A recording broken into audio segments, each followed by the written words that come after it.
Shalom keluarga damai, kita berjumpa kembali di dalam Sapaan Damai Sejahtera 19 Mei 2022. Mari bersama-sama kita persiapkan diri kita untuk merenungkan firman Tuhan, kita menaikkan sebuah pujian.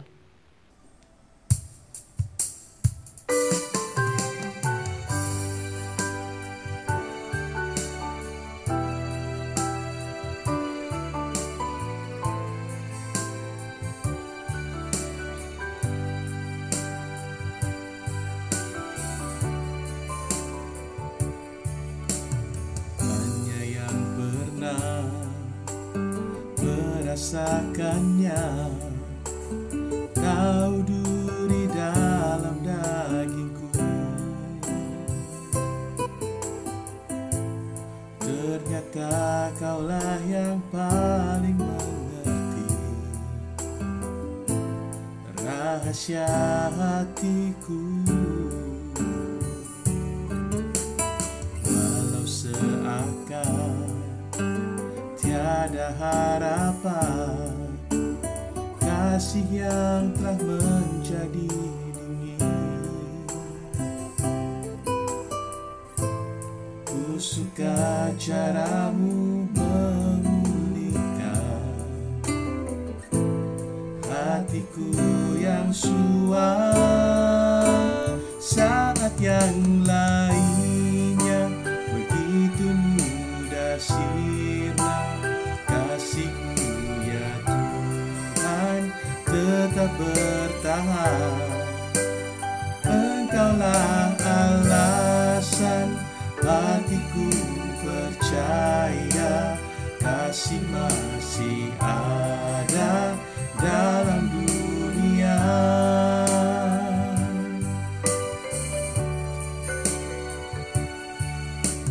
Walau seakan tiada harapan, kasih yang telah menjadi dingin.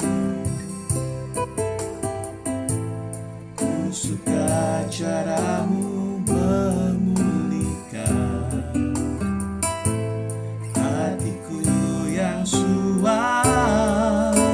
Saat yang lainnya begitu mudah sirna, kasih-Mu ya Tuhan tetap bertahan.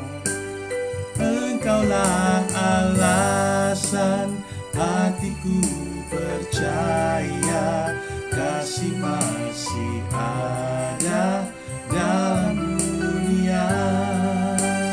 Saat yang lainnya begitu mudah sirna, kasih-Mu ya Tuhan tetap bertahan.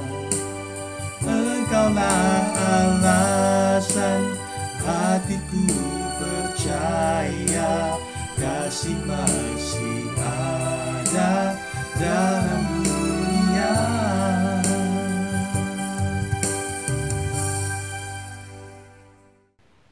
Mari kita berdoa.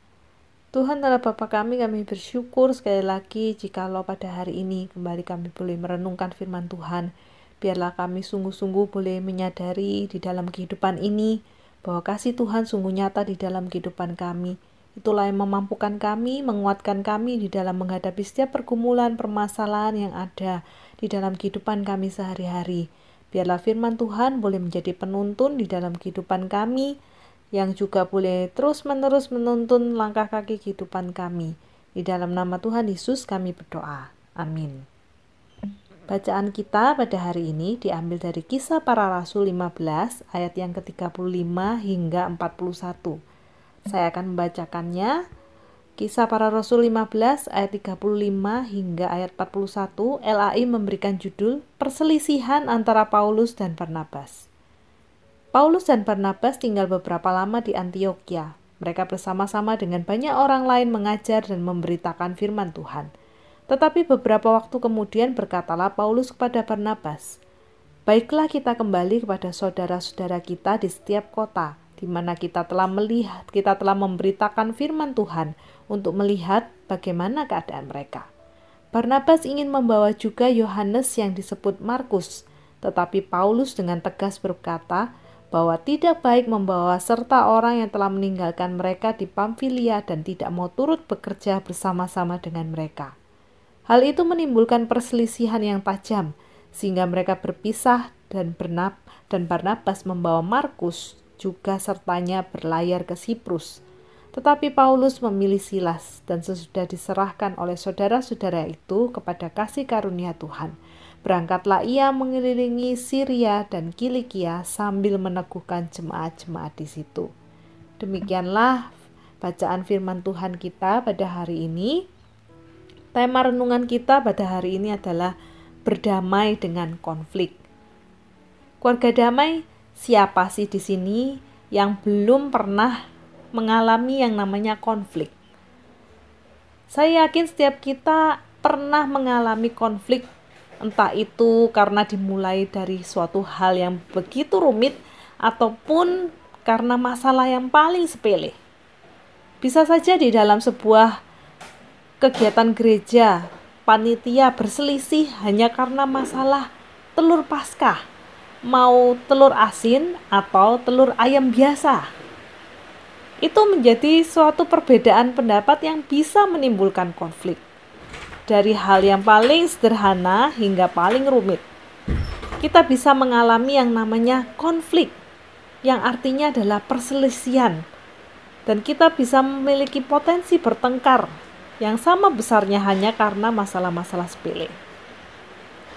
Keluarga damai yang terkasih dalam Tuhan, di dalam pembacaan Alkitab kita hari ini pun, Rasul Paulus pernah mengalami pertengkaran dan perselisihan dengan Barnabas karena seorang yang bernama Markus. Di dalam ayat ke-37 dituliskan demikian. Paulus menjelaskan alasannya bahwa tidak baik membawa serta orang yang telah meninggalkan mereka dan tidak mau bekerja sama dengan mereka. Perselisihan yang tidak bisa dihindari akhirnya menimbulkan perpecahan. Barnabas tetap memilih Markus, sedangkan Paulus lebih memilih Silas. Keluarga damai, secara positif kita memang masih bisa mengatakan bahwa dengan berselisihnya Paulus dan Barnabas tentang Markus ini membuat tim pengabaran Injil justru menjadi dua kelompok. Barnabas dan Markus pergi ke Siprus, sedangkan Paulus dan Silas pergi ke Syria dan Kilikia. Itu artinya perkabaran Injil menjangkau daerah-daerah yang lebih luas lagi ketimbang jika mereka hanya satu tim saja. Akan tetapi keluarga damai, jelas yang namanya pertikaian, perselisihan, konflik, dan pertengkaran yang tidak diselesaikan itu akan menjadi sebuah bom waktu atau bahkan menjadi duri di dalam daging. Yang patut kita syukuri adalah kita bisa melihat di dalam bagian firman Tuhan yang lainnya bahwa di kemudian hari dikatakan di dalam 2 Timotius 4 ayat yang ke-11, Paulus menyatakan demikian. Hanya Lukas yang tinggal dengan aku. Jemputlah Markus dan bawalah ia kemari karena pelayanannya penting bagiku. Keluarga damai, di sini kita bisa melihat bahwa seorang Paulus yang awalnya bersitegang dengan Barnabas tentang Markus yang disebutnya sebagai seorang yang telah meninggalkan tugas dan tidak mau bekerja sama, kini dia mengatakan bahwa Markus pelayanannya penting bagiku. Apa yang terjadi sebenarnya kita tidak tahu dengan jelas, sebab memang firman Tuhan tidak menceritakan secara detail bagian ini. Namun apa yang bisa kita pelajari dari kisah perjalanan Paulus dan Barnabas dan perselisihannya tentang Markus ini? Yang pertama, kita bisa belajar bahwa konflik itu merupakan hal yang lumrah untuk terjadi. Bahkan seorang Rasul Paulus pun pernah menghadapi dan berkonflik dengan rekan sekerjanya, yaitu Barnabas waktu itu. Yang kedua, kita dapat belajar bahwa keberadaan sebuah konflik tidaklah membuat kita lupa akan tugas dan tanggung jawab pelayanan kita terhadap Tuhan. Mari kita tetap melayani, tetap melakukan apa yang harus kita lakukan yang telah Tuhan percayakan bagi kita untuk berkarya sekalipun ketika kita menghadapi konflik. Yang ketiga adalah kita belajar untuk menemukan penyelesaian terhadap konflik. Keluarga damai, mau sampai kapan jika kita memiliki konflik, maka kita akan terus-menerus membiarkan hal itu saja. Mau sampai kapan kita mau terus berkonflik? Sampai tua? Atau Bagaimana seharusnya kita memikirkan makin cepat kita menemukan cara untuk berdamai dengan konflik-konflik yang kita hadapi. Bukankah itu akan menjadi suatu hal yang lebih baik dan melegakan bagi kita? Keluarga damai, marilah kita menjadi orang-orang yang berdamai dengan konflik. Konflik memang suatu hal yang lumrah terjadi, tetapi konflik bukanlah hal yang seharusnya dipelihara, tapi menjadi sebuah hal yang harusnya kita selesaikan. Dan marilah kita meminta hikmat dan tuntunan Tuhan untuk kita dapat menyelesaikan, untuk kita dapat berdamai dengan segala konflik yang terjadi di dalam kehidupan kita. Biarlah hidup kita sungguh-sungguh boleh tetap tertuju kepada Tuhan, dan biarlah konflik tidak menjadi suatu hal yang menghalangi kehidupan kita, perjalanan kita bersama dengan Tuhan, pelayanan kita untuk Tuhan. Biarlah hidup kita sungguh-sungguh tertuju untuk memuliakan namanya. Amin. Mari kita berdoa. Tuhan Allah Bapa kami bersyukur memiliki Allah seperti Engkau, dan melalui firman-Mu pada hari ini kami diingatkan Tuhan bahwa di dalam kehidupan ini kami tahu kami tidak terhindar dari konflik-konflik yang ada. Tapi kami rindu Tuhan setiap perselisihan permasalahan yang terjadi di antara kami dengan orang-orang sekitar kami. Biarlah hal itu tidak menjadi suatu hal yang menghalangi kami ya Tuhan untuk hidup melayani Engkau. Dan terlebih lagi biarlah konflik-konflik itu menjadi suatu hal yang justru membangun kami dan dapat kami selesaikan dengan baik, dengan hikmat yang dari Tuhan. Dan itu justru menjadi suatu konflik yang menumbuhkan kami di dalam Engkau. Tuhan, kami rindu hidup kami sungguh tertuju untuk memuliakan nama Tuhan dan bukan berfokus pada permasalahan ataupun konflik-konflik yang ada di dalam kehidupan kami. Inilah yang menjadi seruan doa kami. Dalam nama Tuhan Yesus kami berdoa. Amin.